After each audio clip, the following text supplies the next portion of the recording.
जैन समाज के युवकों पर बड़ी समस्या के बादल गहरा रहे हैं। 30 से 35 साल उम्र होने के बाद भी युवकों को विवाह के लिए जैन कुल से युवतियां नहीं मिल रही। बीते दिनों विश्वविख्यात कार्यक्रम शंका समाधान में इस समस्या को जब एक भक्त ने मुनिश्री प्रमाण सागर जी महाराज के समक्ष उजागर किया तो भक्तों का मार्गदर्शन मुनिश्री ने बड़ी सहजता पूर्वक किया। आइए सुनते हैं मुनिवर ने क्या कुछ कहा। इसकी वजह मुझे ये दिखती है कि 20-22 साल की उम्र तक तो लोग सोचते ही नहीं, 24-25 के बाद सोचना शुरू करते हैं और फिर इतना सोचने लगते हैं कि 4-5 बरस ऐसे ही निकल जाते हैं। मुनिश्री प्रमाण सागर जी महाराज ने बोला कि समस्या बस युवकों की नहीं बल्कि युवतियों की भी है। आज समस्या है, लड़के वाले भी परेशान हैं, लड़की वाले भी परेशान। अब तो 29-30 साल तो आम हो गए। मेरे संपर्क में सैकड़ों लोग हैं जो लगभग 28, 29, 30, एकाध तो 31 साल के भी हैं, लड़के भी हैं, लड़कियां भी हैं, दोनों वर्ग परेशान। ये बड़ी समस्या है, हमें इस समस्या का निदान खोजना चाहिए। शहरों में बड़ी अलग विचारधारा बन गई है। कोई अब शहर में भी अपनी बेटी नहीं देना चाहता। मामला गड़बड़ होता है। एक तो ये है, छोटे और बड़े शहरों का जो सोच है ये भी बहुत बुरी सोच है, इससे बचना चाहिए। गाँव की बात तो जाने दीजिए, अब तो शहरों में भी लोग बेटी देना पसंद नहीं करते। ये धारणा गलत है।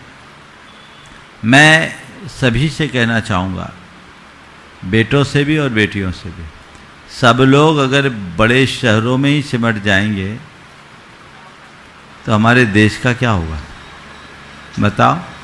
मेट्रो सिटीज़ में इतना बड़ा इंफ्रास्ट्रक्चर है क्या? कीड़ों मकोड़े जैसी घुटन भरी ज़िंदगी जीनी पड़ेगी।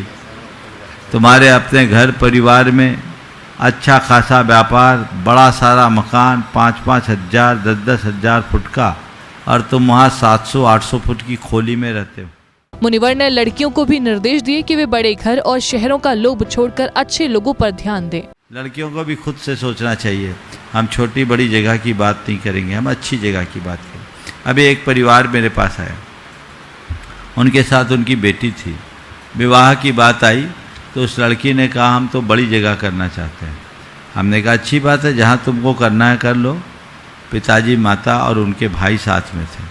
वो एक छोटे से शहर में रहते थे। था तो शहर, जिला मुख्यालय था, लेकिन अपेक्षाकृत छोटा था। अच्छा खासा व्यापार, अच्छा भरा पूरा परिवार, सब कुछ अच्छा। मैंने उस लड़की से पूछा, ये बता, जैसा तुम सोच रही हो हम कोई बड़ी जगह में रहेंगे, अब ऐसी सब लड़कियां सोचने लगे तो तुम्हारे भाई का क्या होगा?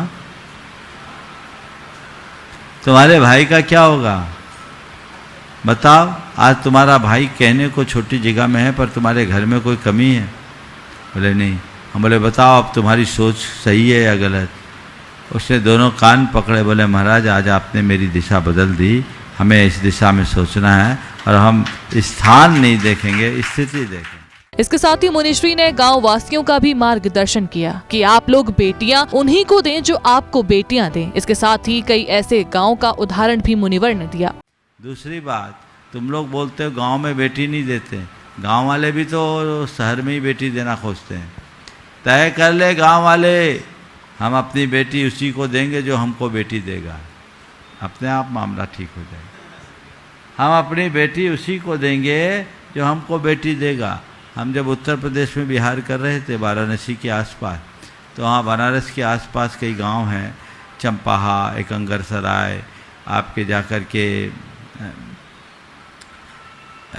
अमीनगर सराय और पंच मझमा आदि कई गांव, बहुत सारे गांव, मझमा, चंपाहा और एकंगरसराय थी ना, कौन सी गाय, उन गांवों में करीब जायसवाल समाज के 20-25 परिवार हैं, गांव हैं, और वो सब जायसवाल जैन हैं। हमने पूछा तुम लोग संबंध के लिए क्या करते? बोले हम लोग आपस में ही संबंध करते, बेटी उसी को देते हैं जो हमको बेटी देते। और इस प्रकार भक्तों का मार्गदर्शन कर मुनिवर ने जैन युवक और युवतियों में बढ़ती विवाह की गंभीर समस्या के समाधान को बड़ी सहजता से बताया। जैन फोकस के लिए भोपाल, मध्य प्रदेश से ब्यूरो रिपोर्ट।